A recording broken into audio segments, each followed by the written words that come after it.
ଗାଜର, ବିଟ୍, ସିଝା ଆଳୁ, ପିଆଜ, ଅଦା ରସୁଣ ଛେଚା, ସୁଜି, ତେଲ, କର୍ଣ୍ଣଫ୍ଲୋର, କସ୍ତୁରୀ ମେଥି, ଗରମ ମସଲା, ହଳଦୀ, ଲଙ୍କାଗୁଣ୍ଡ, ଲୁଣ, କଞ୍ଚା ଲଙ୍କା କଟା, ବାଦାମ।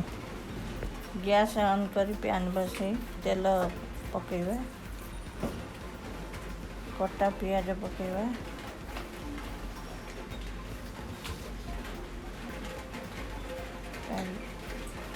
ଭାଜିବା ଏମିତି।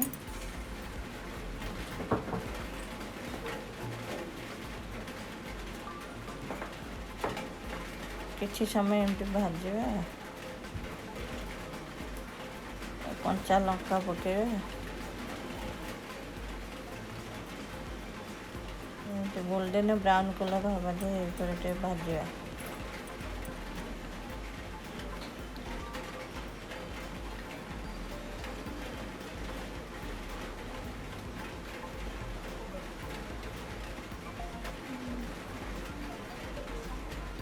ଲୁଣ ପକାଇବା, ଭାଜିବା ଗୋଲ୍ଡେନ୍ ବ୍ରାଉନ୍ କଲର୍ ହେବା ଯାଏ।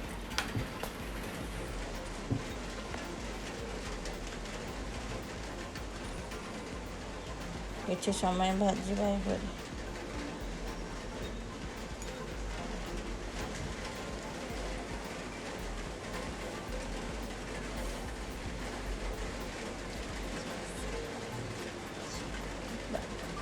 ଭାଜା ଗୋଲ୍ଡେନ୍ କଲର୍ ହେଇ ଆସିଲାଣି, ଭାଜିବା ଏପରି। ବାଦାମ ପକାଇବା, କଲର୍ ହେଇ ଆସିଲାଣି। ଏଥର ହଳଦୀ ପକାଇବା, ଗରମ ମସଲା ପକାଇବା, ଏମିତି ଭାଜିବା, ଖେଳେଇ ଭାଜିବା।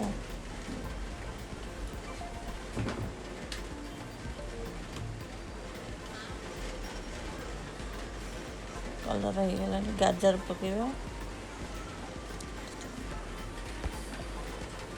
ବିଟ୍ ପକାଇବା,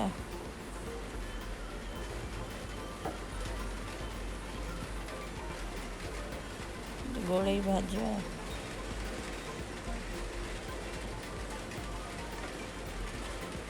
ପରିବା ସବୁ ଏମିତି ମିଶାଇ ଦେବା ଭାଜିବା।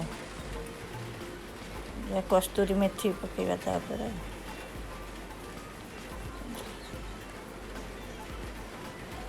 ପରିବା ସବୁ ମିଶାଇ ଏପରି ଭାଜିବା। ନରମ ହେଇ ଆସିଲାଣି ପରିବା।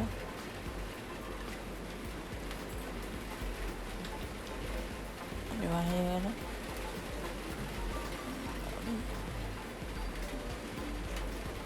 ଲୁଣ ପକାଇବା,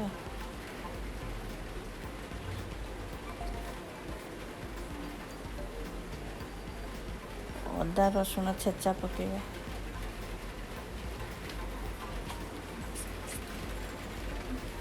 ସବୁ ମିଶାଇ ଦେବା ଗୋଳେଇ ଗୋଳେଇ।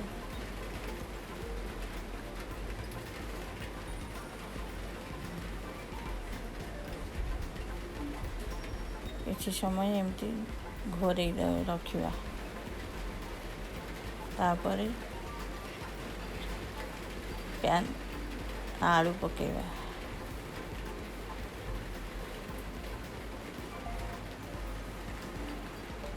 ସିଝା ଆଳୁ ପକାଇ ୟାକୁ ମିଶାଇକିନା ଭାଜିବା। ପରିବା ଆଳୁ ଏମିତି ମିଶାଇ ଗୋଳେଇବା।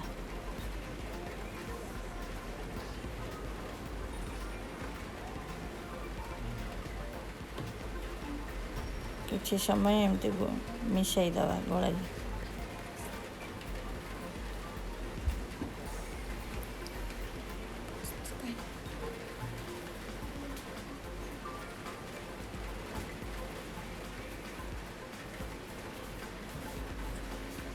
ଦେଖନ୍ତୁ ଏଥର ପରିବା ଆଳୁ ସବୁ ମିଶିଗଲା। ଏଥର ପ୍ରସ୍ତୁତ ହେଇଗଲା।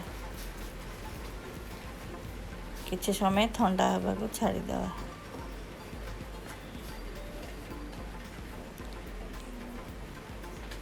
ତାପରେ ସୁଜିରେ आकु यहीपरि लंबा साइजर करी गोड़े कॉर्नफ्लोर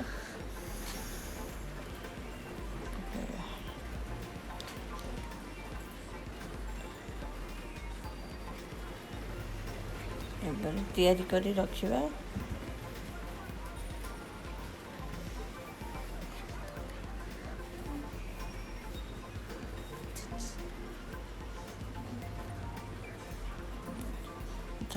तेल गरम करवा।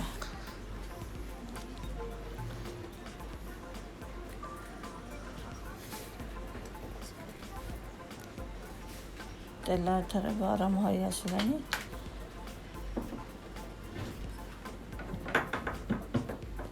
कॉर्नफ्लोर एमती कॉर्नफ्लोर गोले दबा पतला हुए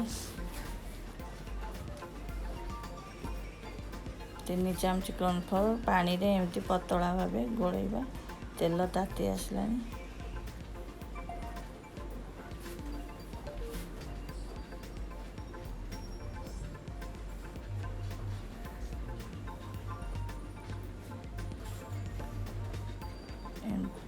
कॉर्नफ्लोर गोलेकिना एमती तेल रे सावधान सहित पकई पड़ो।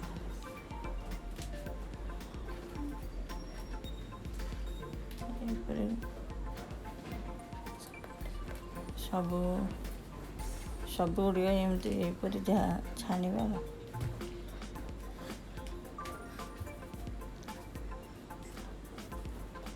हो आसलानी लेउटेबा।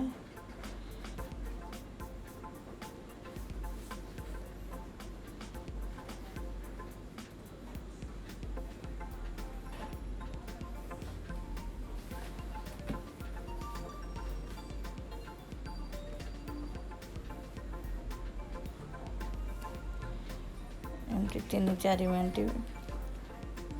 छाणवा को छाड़वा।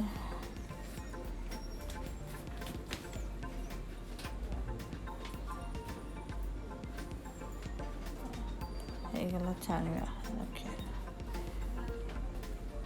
ब्राउन कलर हो गले वो काढ़ी दे।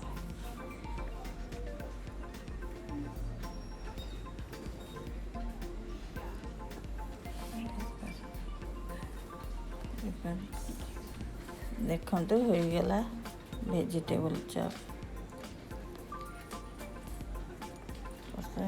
साग खाली पेट खाई।